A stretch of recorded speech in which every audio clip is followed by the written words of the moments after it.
Ei, bueno, tots soc Cocter i avui us porto el primer episodi de les guies. Començarem amb un joc que ja segurament heu vist si porteu temps en el canal, Fairy Tales Fight, un joc molt senzill però molt divertit. Ja sabeu que cada dimarts us portaré una guia de jocs que tinc aquests per casa, d'aquests que trobes al Games per 20 o 25 eurillos, o potser menys i tot, ja segur que trobeu jocs que valen menys. I jocs super divertits, super entretinguts, jocs que crec que us podran agradar bastant. I bueno, comencem amb la guia, no? Primer t'ho explicaré com la faré, sobre quins paràmetres. El primer paràmetre serà sobre la temàtica, que vindria a ser si són de tipus plataforma, tipus shooter, tipus rol, tipus esport, tipus... no sé, ficaré el tipus de joc que és. El segon, la puntuació que li dono a la campanya, si està molt treballada, si està poc treballada, perquè em sembla que està poc treballada, gràfics en la campanya, soroll, no sé, jugabilitat, etc. Llavors, el LAN, això de LAN és important matisar-ho, és, diguéssim, jugar amb els amics, no importa si és amb el multijugador online o no, i llavors el multijugador per jugar sol. Aquest és un matís important perquè ho sapigueu. I per últim els gràfics. També, si és una cosa que és molt important, analitzaria a part el tema del soroll, però no és una cosa que crec que sigui molt important en un joc. I aquestes 4 coses o 5, perquè penseu que són jocs ja passats de moda, que no hi jugarà molta gent, per tant, crec que és més important si són divertits, si us ho passareu bé, que no pas altres aspectes, no? Us portaré jocs que crec que us puguin agradar. Llavors, faré anàlisis tant de jocs bons, com per exemple aquest, com de jocs previs als que sortiran, com per exemple el pròxim que faré serà el Darkness, perquè d'aquí va sortir el Darkness 2, o bueno, quan pengi aquesta guia potser haurà sortit, no ho sé, però vull que veieu com era el Darkness 1, perquè si us esteu pensant de comprar per exemple el 2, us podeu fer una idea. Com veureu, la història d'aquest joc és la següent. Nosaltres podem ser 4 personatges, la caputxeta vermella, en Jack i la mongeta màgica, l'emperador despullat i un últim que ara mateix no em ve al cap, que el veurem ara a la introducció. Aquest que veieu de fons, això, i la... no em surt el nom. Vale, la que esteu veient ara mateix aquí de fons, que no em surt el nom, perdó. Com veieu, aquest bon home ens puteja a més no poder, i el que fa se suposa que és llegir-se els contes del que s'ha de fer per alliberar el... diguéssim, per solucionar el conte, però d'una altra manera sense que... la Blancaneus, que no sortia el nom, hosti. I solucionar, diguéssim, el conte sense que passi al final, com per exemple la Blancaneus seria que vindria el príncep i li faria un petó, vale? Com veieu, intenta ser l'ídol, intenta ser el protagonista de tots els contes i al final li acabem fent pagar, com és evident, no?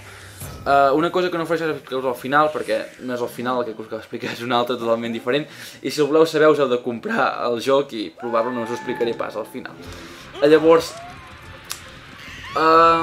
veient això, el que farem serà jugar els 4, diguéssim, els 4 mons aquests, el de la Blancaneus, el de l'emperador despullat, el d'en Jack i la mongeta màgica i el de la caputxeta vermella. Seran en diferents mapes, crec que repartits en 15 capítols, i veureu com es juga.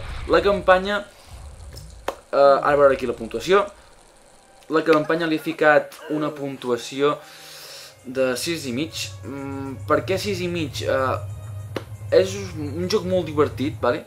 Gràficament no és excel·lent, però trobo que és bastant graciós, la veritat. És un joc que se fa fàcil, no es fa avorrit. És un joc que l'has de dedicar poca estona, com veuen aquí el tio s'ha fet l'amo i senyor, diguéssim, dels contes, i evidentment ens cabregem i l'anem a matar.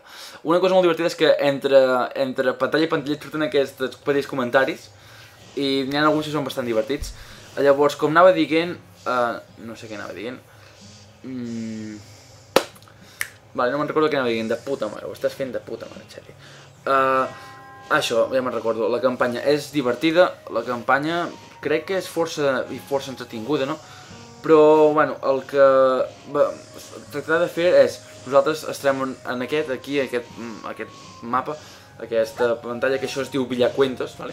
i has d'anar cada cop agafant més monedes per aconseguir una estàtua que jo la tinc força evolucionada, però que encara no la tinc del tot, com veieu.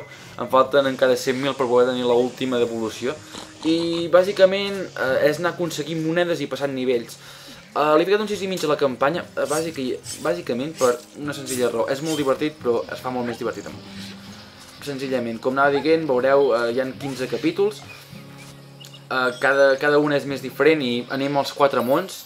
Primer comencem en el món dels llenyadors. Ara faré un tall i us posaré el món us posaré una miqueta uns quants exemples. Aquí de fons veureu el món dels llenyadors, del que seria en teoria la caputxeta vermella i el llop, i veuríeu el món dels llenyataires, que és els que predominen bàsicament. Després trobarem també el món de l'emperador despullat, que està dintre un castell i i llavors també s'ha de trobar com sortir d'allà, i el que fem és perseguir en el noi, en el tio que hem vist abans, no?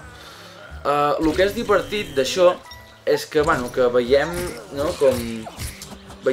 com dir-ho, veiem diferents personatges d'altres contes, com per exemple Hansel i Gretel, que per exemple estan per allà i és un dels dolents finals, o veiem un castor, veiem també el llop de la caputxeta vermella, que és un dels dolents finals de cada capítol, i fa molta gràcia veure i va reconeixent contes, i és una de les coses que fa més gràcia, no?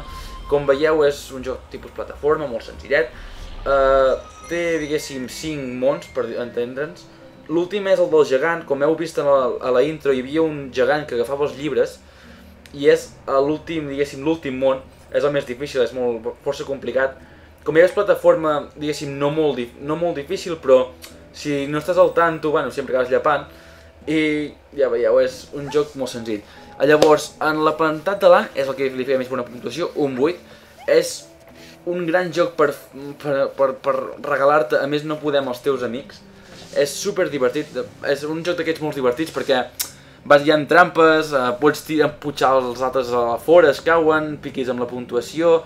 És un joc molt divertit per jugar amb els amics. Jo ja sabeu, he pensat uns quants duals i sempre és super divertit. Però en canvi el multijugador és bastant lamentable. I un petit incís, ara aquí fico les puntuacions del LAN i del multijugador. El LAN és important dir que hi ha 2 maneres de jugar. Pots jugar al modo campanya, com heu vist abans que hi havia 2 maneres, o al modo, no sé si és batalla o combate. Un seria, diguéssim, fer la campanya amb els teus amics en el LAN, i l'altre seria jugar amb armes que te van caient, com podeu veure ara, per exemple, les tisores, amb armes que estan en el terra, i anar fent diferents combats amb una puntuació màxima. I, per últim, els gràfics. Els gràfics no són res d'altre món, com ja he dit. Els gràfics són gràfics, jo diria, entre Play 2 i Play 3, són grans gràfics. No està malament, la veritat, es veu bastant millor HDMI del que vaig penjar al principi, que es veia força malament, la veritat. Però, la meva valoració general, ho posaré ara aquí. Com veieu, no sé, suposo que he sigut un pla generós, és un joc que m'agrada molt. Jo m'ho he passat molt bé, és un dels jocs que potser m'ho he passat més bé i que han valgut menys diners. Costa trobar jocs d'aquests que valguin tan pocs diners i que t'ho passis tan bé, la veritat. I ja sé que és la meva primera guia, intentaré anar millorant. Digueu-me el que penseu d'aquestes guies. Jo de moment suposo que quan pengi aquesta ja n'hauré fet 3 o 4 per tenir allà una miqueta de coll. Ja us dic que el pròxim dimarts portaré Darkness. I això és tot, que vagi bé.